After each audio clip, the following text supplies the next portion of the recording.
மாப்பிள்ளை கண்டிப்பா வருவாரு, நீ கவலையே படாத. மாமா வந்துட்டாரு பாரு. இரு. என்னாச்சு மாமா? சம்மந்தி அம்மா கிட்ட பேசுனீங்களா? வரேன்னு சொன்னாங்களா? பேசிட்டம்மா. நாம நினைச்ச மாதிரி எல்லாம் விக்னேஷ் மாப்பிள்ளைக்கு நம்ம மேல கோவம்லாம் எதுவும் இல்லம்மா.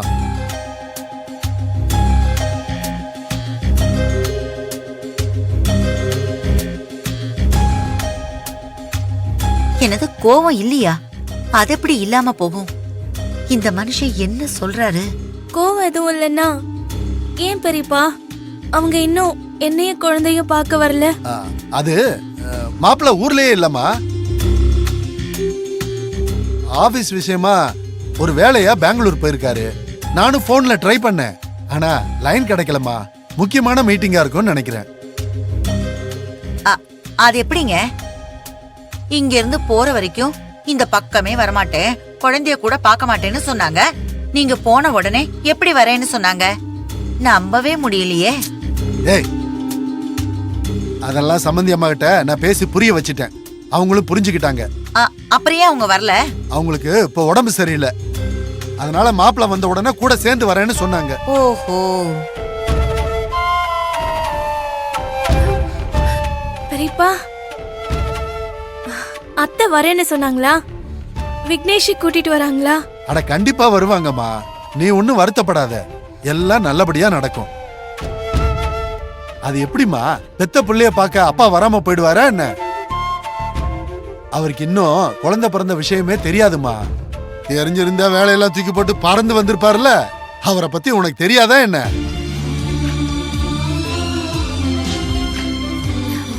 டேய் குட்டி பையா, உங்க அப்பா உன்னை பார்க்க சீக்கிரமே வந்துருவாரா? பெரியப்பா என்னம்மா? கொஞ்சம் வாங்கல. எதுக்குமா? கேஷ் கட்டணும் பெரியப்பா. சரி.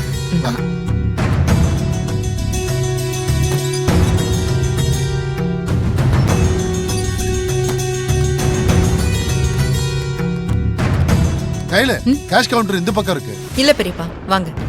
என்னம்மா? நான் கேஷ் கட்டுறதுக்காக உங்களை வெளியே கூட்டிட்டு வரல. பின்ன?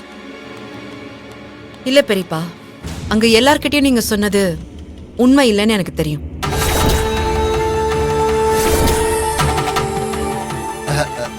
நீ என்னம்மா சொல்ற? நான் எதுக்குமா போய் சொல்ல போறேன்? எனக்கு தெரியும் பெரியப்பா. தேவி வருத்தப்படக்கூடாதுன்னு சொல்லி அவளை சமாதானப்படுத்த தானே இதெல்லாம் சொன்னீங்க. பெரியப்பா, நான் காலையில விக்னேஷ் ஆபீஸ்ல பார்த்து பேசிட்டு வந்தேன். அப்புறம் எப்படி அவர் பெங்களூர் போயிருக்க முடியும்?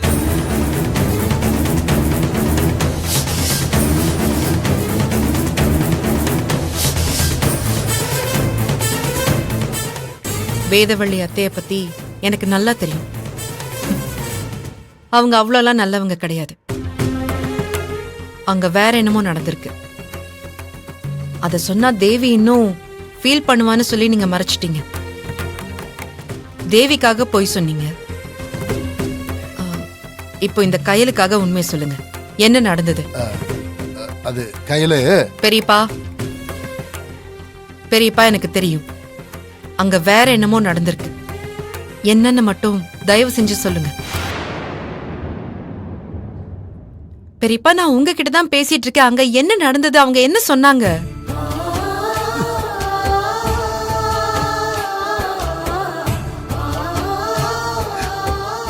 பெரியப்பா, பெரியப்பா என்னாச்சு பெரியப்பா? ஏன் கண் கலங்குறீங்க? அது வந்துமா, நீ சொன்னதெல்லாம் உண்மைதாமா. விக்னேஷ் மாப்பிள்ளையும் வேதவல்லி அம்மாவும் குழந்தை பிறந்திருக்குன்னு தெரிஞ்சும் வரமாட்டேன்னு உறுதியா இருக்காங்கம்மா. அவங்க இன்னும் எதையும் மறக்கல. பழைய விஷயத்த மனசுல வச்சுக்கிட்டு நம்மள பழி வாங்குறதா நினைச்சு தேவிய பழி வாங்குறாங்கம்மா. அத நினைச்சுதாம்மா மனசுக்கு ரொம்ப கஷ்டமா இருக்கு.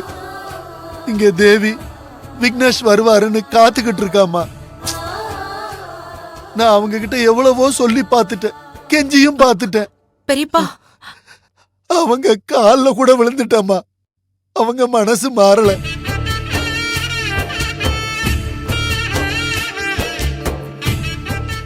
என்ன பெரியப்பா சொல்றீங்க? நீங்க போய் அவங்க கால்ல விழுந்திருக்கீங்க? பெரியப்பா, நான் உங்ககிட்ட தான் பேசிட்டு இருக்கேன். நீங்க போய் அவங்க கால்ல விழுந்தீங்களா? ஆமாம்மா. எதுக்கு பெரியப்பா நீங்க போய் அவங்க கால்ல விழுந்தீங்க? பெரியப்பா, கால்ல விழுந்து கெஞ்சுற அளவுக்கு நாம என்ன தப்பு பண்ணோம்? அதுவும் நீங்க போய். எனக்கு வேற வழி தெரியலம்மா. இதெல்லாம் என் புள்ள பண்ண தப்பு தானே. அவன் தானே வளகாப்புல மாப்பிள்ளைய அசிங்கப்படுத்தினான். பெரியப்பா, அந்த கோவத்துல தானே அவங்க இங்க வரமாட்டேன்னு சொல்றாங்க. ஏற்கனவே நான் உங்களுக்கு பண்ண பாவத்துக்கு பிராயச்சித்தை தேடிக்கிட்டு இருக்கேன். அது பத்தாதுன்னு என் பையன் அவன் வேற இப்படி ஒரு பாவத்தை பண்ணிட்டான். என் மனசுக்கு ரொம்ப கஷ்டமா இருக்குமா. இதுக்கு மேல அவங்கள என்ன சொல்லி இங்க வர வைக்கிறதுன்னு தெரியலம்மா. அவங்க நான் பேசுறது கூட கேட்க தயாரா இல்லம்மா. கோவத்துல என் கழுத்தை பிடிச்சு வெளியே தள்ளி விட்டாங்கம்மா.